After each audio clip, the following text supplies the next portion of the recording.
कबीर हरि जय रूठ जा, यानी तुम्हारा राम रूस गया, आपत्तियां शुरू होगी, वो घड़े का जल समाप्त हो गया। तो गुरु की शरण में जा, यानी पूर्ण संत के पास शरण में पहुंच। और कह कबीर गुरु रूठ गए तो हर ना करे सहाय। आपने गुरु जी के प्रति ही कोई दुर्भावना पैदा कर ली, कोई उसमें दोष देख लिया अपनी ही सोच अनुसार, या कोई यहाँ अपने मर्यादा भंग कर दी, तो उससे गुरु रुष्ट हो जाता है। जैसे इस दास को जब पता चलता है कि ये व्यक्ति यहाँ आ भी रहा है और कहता मैं नाम भी ले रखा है और ये बीड़ी भी पीवा है, गुट्टी भी लगा जाता है कभी कभी, तो तब मैं रुष्ट होता है, ये दास रुष्ट होता है, दुख होता है मुझे कि कोई फायदा नहीं इसके यहाँ आने का। और दो चार और बिगाड़ेगा कि देखियो भी बीड़ी पीवा है वहाँ रामपाल का शिष्य होकर के, तो इससे दास गणा दुखी होता है। उस व्यक्ति को चाहिए अपनी गलती स्वीकार करे, दोबारा उपदेश ले ले, शुद्ध करा ले अपने उपदेश को, और भविष्य में नहीं पीवे, अपना कल्याण करवा ले। तो इससे दास दुखी होता है। कोई आन उपासना कर लेता है तो भी दास दुखी होता है कि नहीं, आप पतिव्रता पद पर नहीं रहे, भगवान आपको मदद करेगा नहीं। फिर लाभ क्या होगा यहाँ डरे धक्के खान का? यहाँ आने का कोई लाभ आपको नहीं प्राप्त होगा। आपने यहाँ आए हो तो लाभ प्राप्त करो मालिक का, ऐसा लाभ दे देगा आप सोच भी नहीं सकते। आप चक्कर में पड़ जाओगे, क्या परमात्मा सचमुच ऐसे सुख दिया करता है? सुना करते थे, लेकिन आप यहाँ देखा करोगे, आप यहाँ महसूस करोगे। तो क्या बताते हैं, जय इब के सतगुरु मिले, सब दुख आँखों रो, चरणों ऊपर शीस धरूं, कहूँ जो कैरी हो।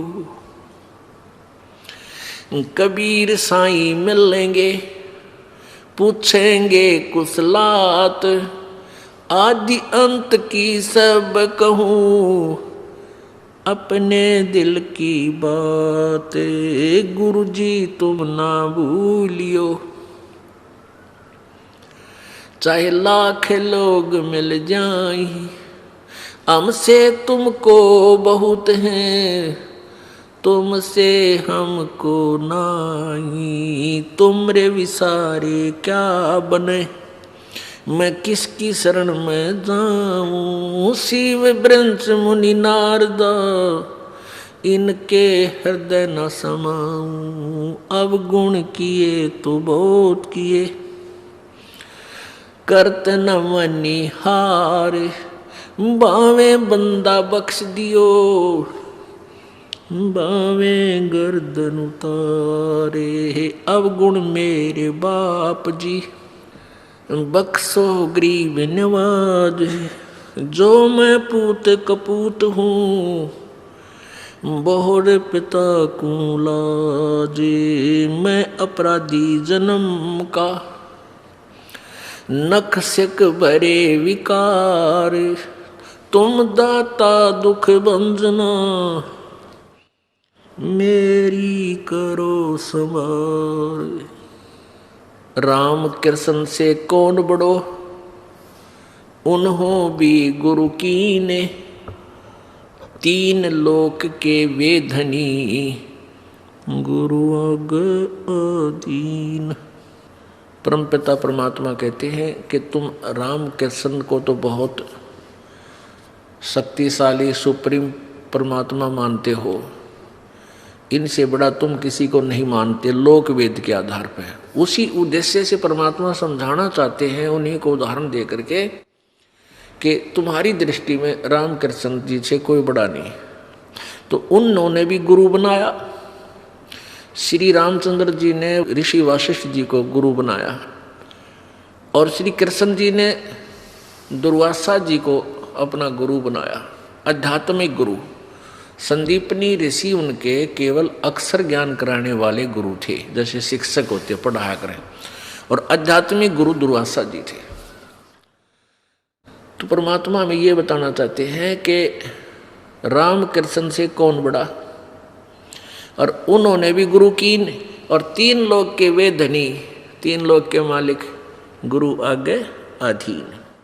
यानी हमने आपने अभी सोचने की कोई आवश्यकता ही नहीं रही। जब राम कृष्ण जी को आप बड़े भगवान मानते हो और उन्होंने भी गुरु बनाकर ही अपना कल्याण समझा, यानी स्वर्ग तक जाने का भी उनका जो कार्य था, वापस जाने वाला काम भी उन्हीं गुरुओं से बना। तो फिर आम व्यक्ति कौन से खेत की मूली है भाई, उसकी क्या बुनियाद है कि वो गुरु बिना बात उसकी बन जाएगी। तो इसलिए एक तो ये पॉइंट क्लियर हो गया कि गुरु जी का होना अति आवश्यक है। फिर परमात्मा कहते हैं गुरु जी अब तुम क्या करते हो, राधे राधे श्याम मिला दे, हरे कृष्ण हरे राम हरे कृष्ण। कहते हैं 3 लोक सब राम जपत हैं और जान मुक्ति को धाम। और श्री रामचंद्र जी ने वशिष्ठ गुरु किया, उन्होंने दिया उनको ओम नाम। बता ले भाई, कर ले के करे। अब हम तो राम राम जपें, श्री रामचंद्र जी को सुप्रीम पावर मान के, और श्री रामचंद्र जी वशिष्ठ जी के पास जब गुरु बनाने गए, उन्होंने वशिष्ठ जी ने श्री रामचंद्र जी को ओम नाम दिया था जाप करने का। बता भाई, हम कहाँ खड़े कर रखे थे नकली गुरुओं ने। अब वो जिस नाम राम माना वो तो ओम का नाम जाप करे, हम राम राम करें। जैसे कोई व्यक्ति तो लड्डू खावे राम है, क्या खावे डले, कोई बात हुई या? यानी वही जैसे कोई काजू खावे बादाम खा रहा है और हम खाओ बादाम का छिलका। यानी राम शब्द जो है उसके अंदर गुप्त है वो मंत्र आम व्यक्ति नहीं कह सकता कि तू यो मंत्र जाप कर ले, फिर वो उसका गुरु बन गया। अगर किसी ने किसी को थोड़ा सा भी गुरु रूप में गाइड कर दिया तो वो ओरिजिनल गुरु से कटकर वो ऑटोमेटिक सिस्टम है कि वो गुरु बन गया। अब दोनों चौड़ चपट उसके ऊपर उसका भार आ गया। तो ऐसे ये गुप्त मंत्र रखे जाते हैं, ये सीधे नहीं कहे जाते कि हमारे गुरुजी ये नाम देते हैं ऐसे जाप कर लो या ऐसा कर लो, नहीं। इतना कह सकते हैं भाई राम नाम भज लो, राम नाम जपया करो, राम नाम ले भाई, राम नाम ले। अब वो राम का नाम अन्य है, जैसे बादाम का छिलका ऊपर कुछ है अंदर गिरी नारी है, ऐसे ही ये नाम गुप्त होते हैं। कोई जैसे महर्षि वाल्मीकि जी को नाम दिया था, अब वो कहते हैं वो राम राम करे था, राम राम नहीं करे थे वह, वो तो ओम नाम का जाप जपया करते। राम तो वैसे जैसे हम सच्चाई बोलते हैं ना, ये हमारा मंत्र नहीं है। ऐसे राम कोई शब्द मंत्र नहीं है किसी ऋषि का, वो तो ओम से शुरू होते हैं। और ओम केवल ब्रह्म तक की जाप है, और ये भी पूरे अधिकारी से लेकर ही कार्य करता है, अन्य से नहीं। तो यहाँ क्या बताते हैं परमात्मा कबीर जी कि 3 लोक सब राम जपत हैं, जान मुक्ति को धाम। और श्री रामचंद्र ने वशिष्ठ गुरु किए, उन्होंने दिया ओम नाम। अब रामचंद्र जी तो ओम नाम जप पर तुम राम राम जपो, वाह भाई वाह।